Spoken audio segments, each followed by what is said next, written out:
This morning we're going to take a walking tour over to the Rialto market and on into the local shopping area. So let me tell you all about it.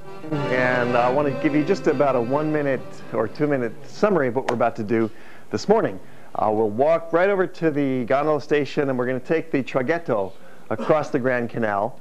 And that's costs something like 35 cents per person. It's only about a minute long. It just crosses the Grand Canal. And you can stand up if you want to be like a local, or you can sit down. No, we sit down. Yeah.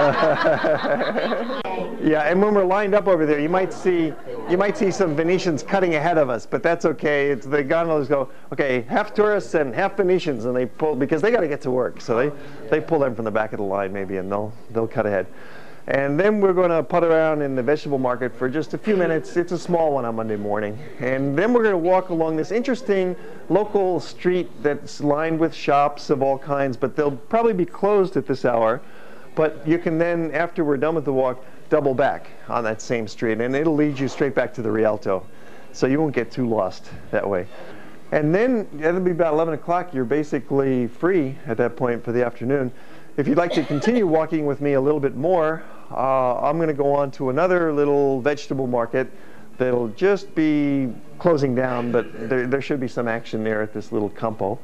And then we'll just wander about some more. And so it's basically a free afternoon. So you can do all your shopping today. Yeah. I like that. And then again tonight at 8:30, anybody who's interested in the concert will meet here in the lobby and we'll walk over to the church. All right, so let's go to the traghetto. Starting out from our hotel, it's easy to walk any place in Venice. It's only about 1.5 miles from one side of the town to the other. So as long as you're staying at a hotel in Venice, you're in good shape. Crossing the Grand Canal by this big gondola called a traghetto can be a lot of fun.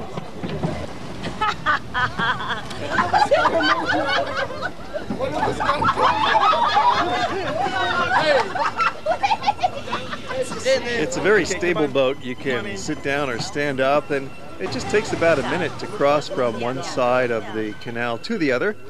And usually it saves you a long walk if you're crossing over from point A to point B, because there's only 3 bridges across the Grand Canal. One by the train station, one at the Rialto, not far from where we are, and one at the Accademia by the Art Museum. The canal is over 1 mile long, so that means there's not many crossing points, and these traghettos fill in the gap. Even the police are friendly here, gliding by in their police boat. We're crossing over, and here's the route of our morning walk down past the Frari Church, across the Accademia Bridge, and back into San Marco. Starting out at the Rialto market. Here's an Italian way to get right to the heart of the artichoke. Chop off all those leaves and you're left with only the good stuff. So we take about 15 minutes to wander around the market and have a look, take some pictures, maybe buy some fruits for the day. The sights and smells become even more interesting when you understand some of the history. This is the neighborhood called the Rialto. The Rialto Bridge is just right beyond here. Well, this is a very historic part of town because it's the oldest part of town.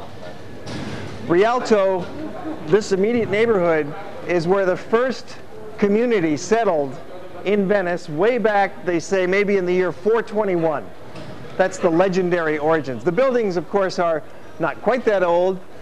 These structures probably date back to about the 12th, 13th, and 14th centuries. So the buildings you see here are really, really old. And the tourist shops are all along here on this stretch leading to the Rialto Bridge. But what we're going to do now is take a walk on more of a local street. And it goes for about 1/2 mile. So do some serious window shopping on the way down. We'll go slowly and make note of anything you might want to come back and purchase, because it's away from the tourist center. With the Hawaii Geographic Society, we like to get you in depth a little bit more. A bus tour, we would have been gone last night already. The bus tours don't even stay in Venice.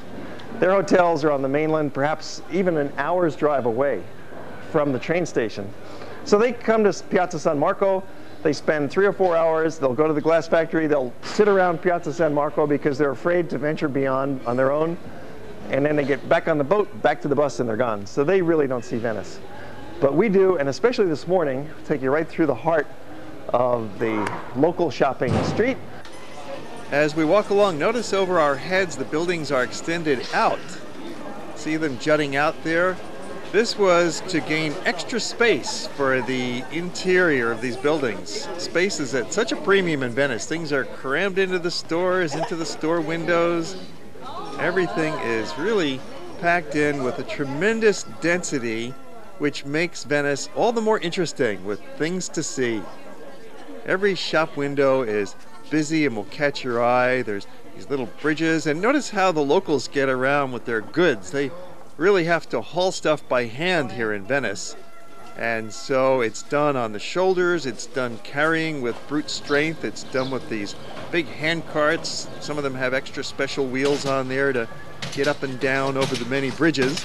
There's over 400 bridges in Venice, and there's no way that you can bring a little truck in here or any kind of mechanized device or scooter or helper. It's all by muscle power. And there is great beauty to be seen. The architectural splendor of the Scuola San Rocco, for example, has some of the masterpieces of Tintoretto.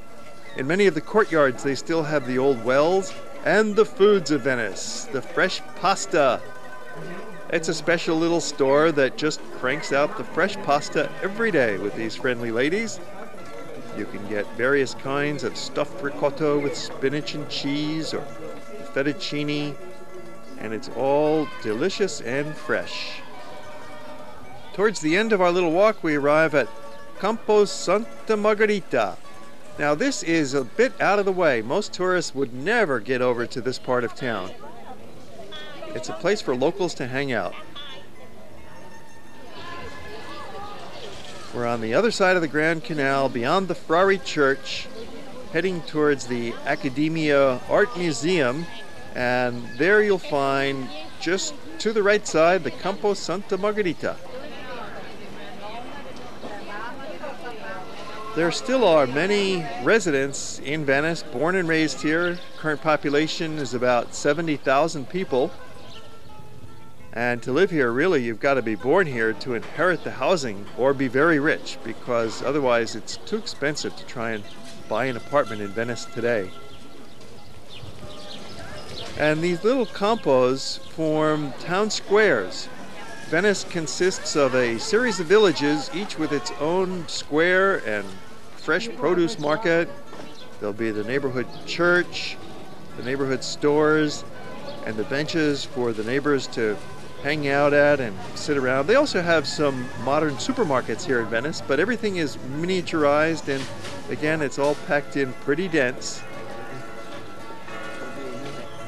But remember, Venice is a series of islands with canals, so they have their own special kinds of markets as well. Here's a floating market on a boat, fresh from the farms.